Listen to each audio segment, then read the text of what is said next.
But Nietzsche didn't think it was enough just to suffer. If hardship was all it took in order to be fulfilled, then all of us would be happy. The challenge is to learn to respond well to suffering, perhaps to use it to create something beautiful. Friedrich Nietzsche was one of the few philosophers to speak of the virtues of hardship and failure. He thought that we could all potentially benefit from them. Paul Brown ran a drinks distribution company outside Manchester, which went bankrupt last year. He's now back in business, but the experience of failure changed his life for the better. As a person, do you think as you come in here every morning, do you think you're slightly different because you've had this experience? Yeah. I'm in earlier for a start. Yeah. But no, I don't let the little problems, I don't let them get on top of me. Yeah. You know, it's a little problem. You know, it'll go away. You don't take it into it's like massive, you know, like it's the end of the world. Yeah. You know, the end of the world happened, you know, a couple of months ago, and it failed, and suddenly there's a new world. So, well, it hasn't ended at all. So you don't think a problem is the end of the world, you know. So in a way, you don't panic as much because you think, well, I've been through the worst has happened, yeah, and I came through it. Yeah, you do, because you know it's not as bad. It really isn't as bad. You know, is what everyone makes out, you know. Yeah. Failing is horrible. I wouldn't like anyone to fail, but have the experience of failing, have the feeling of the experience of failing at least, you know, because that's horrible, but try not to fail, you know. But everyone fails, I suppose. Yeah. So. And yet, I don't know, I mean, I think it's something interesting that Nietzsche says is that we slightly live in a culture where failure is not spoken of. It's like there are these failures and sort of that's just this freakish thing that happens to a few people and let's not talk about them. And then there's success. But somehow the two are not brought together, and I think what's quite interesting is to think in every life, even a good life, even a successful life, is going to involve some failure at some level. Not necessarily a huge level, but at some level. Well, how would you be able to judge your success if you haven't failed? Yeah? Paul's experience in many ways confirms Nietzsche's analysis of the benefits of failure. However, Nietzsche's point is more subtle. He didn't think that having failed was in itself enough. All lives have failures in them. What makes some lives fulfilled as well is the manner in which failure has been met. It's a surprising fact about Nietzsche that for a time he wished to abandon the bookish life in favour of becoming a full-time gardener. The plan never really came off, but cultivating plants taught him an important lesson. Nietzsche thought that we should look at many of our problems like gardeners. Now, gardeners come across a lot of plants with very ugly roots. If you take this one, I think it's a particular monster. Look at that, fairly ugly. But what gardeners are able to do is to cultivate something that looks initially very ugly into something very beautiful. Look at this, rather stunning. And Nietzsche thought this was a kind of metaphor for what we should do in our own lives. That is, take situations that look initially very horrible, very dark, and grow out of them something beautiful. There's something very uplifting about Nietzsche's botanical view of our problems. Even our most negative, ugly, dark feelings can be cultivated to produce something fruitful, but it's entirely up to us to make this happen. Envy, for example, might just lead to bitterness, but could, if properly trained, spur us on to compete with a rival and produce something wonderful. Anxiety might make us panic, or it might blossom into an accurate analysis of what's wrong, and so to peace of mind. And that's why Nietzsche wished misfortune on his friends, because he believed that hardship was a necessary evil out of which, if these friends were skilled, they might be able to harvest beautiful things. Would you ever wish failure on your friends?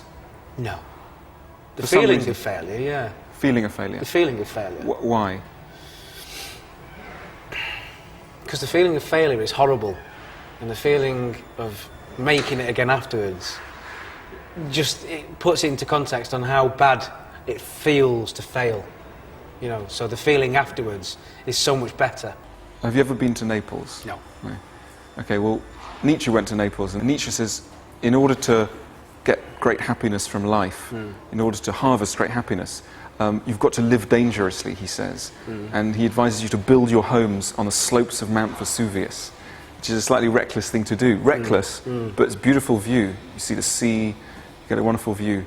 And that's kind of his, you know, his idea that life's a risky business, and no pain, no gain. True, yeah. You've got to take a chance at some point, I think. You know, because if you don't take a chance, then how will you ever know?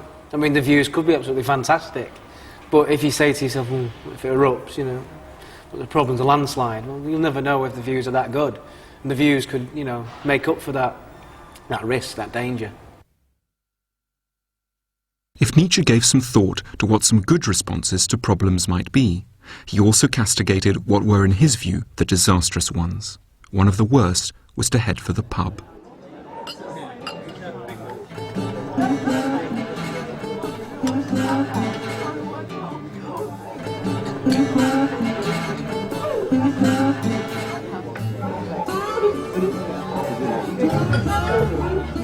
One of the most striking facts about Nietzsche is that he hated drinking alcohol. And this was more than just a personal taste. He believed that anyone with even the slightest interest in being happy should never go anywhere near a drop of alcohol. As he put it, all the more spiritual natures should abstain from alcohol completely. Water always suffices. Water, the Nietzschean drink. To imagine there is benefit in escaping our troubles once in a while with an alcoholic drink or two is to misunderstand completely the Nietzschean analysis of the relationship between happiness and pain. Happiness does not come from escaping troubles, it comes from cultivating them, from turning them to your advantage. The last thing Nietzsche thought we should do with our sorrows is drown them. Our worries are vital clues, telling us what's wrong with our lives and pointing the way to our ultimate improvement.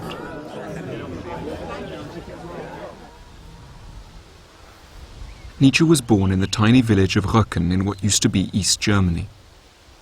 His father was the parson, his deeply devout mother was herself the daughter of a parson. The philosopher adored his father and must have been deeply shocked when he died suddenly when Nietzsche was only 4 years old. The loss was to haunt him throughout his life.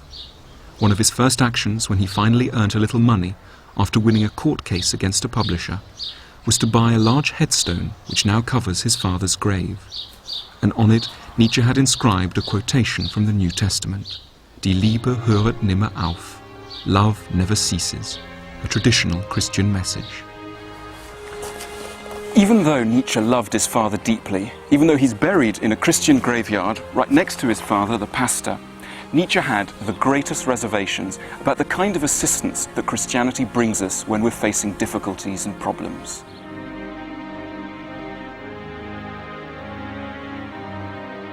It's striking to visit the house where Nietzsche was born, right under the shadow of the Lutheran church where his father preached, completely unchanged since he lived here. Little Nietzsche must have grown up breathing an intensely religious atmosphere.